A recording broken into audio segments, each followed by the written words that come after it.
Speeding up and slowing down is sort of the obvious one. W speeds you up and S slows you down.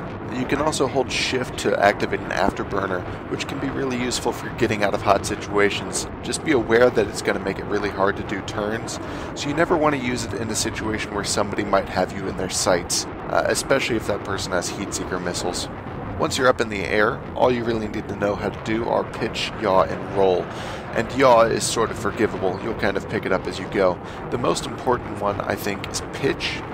This is pulling up or down on your joystick or your mouse if you're using a mouse. The controls are inverted by default, so pulling back on the mouse is going to pull your nose up, and pushing your mouse forward is going to push your nose down. Rolling is left and right with the joystick or the mouse. When you roll onto the left side, you can then pull your nose up, and that will make you do a left turn. This is sort of the basic maneuver that all flying is built on. Rolling is one of the fastest things you can do while you're in the air, followed by pitch. So instead of using your tail to steer, the best thing to do is to roll in the direction you want to go and then pull up. And as your nose pulls up in that direction, you'll do a nice, smooth turn.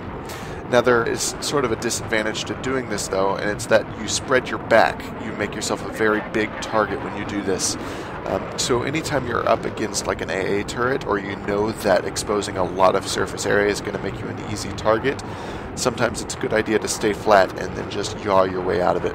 Yaw is A and D, normally the strafe keys when you're on foot, and this will just make a very subtle turn to the left or right.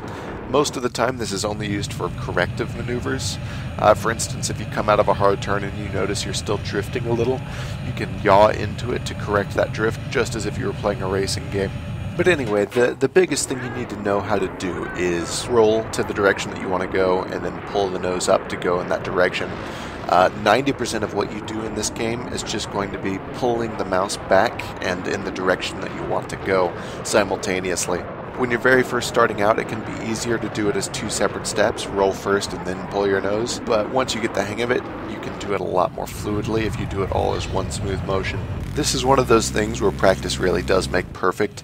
The jets have a very unique weight to them, and then there is also sort of an element of drift that you can only learn from practice. But once you get up there and play around for a few rounds, you'll catch on quick.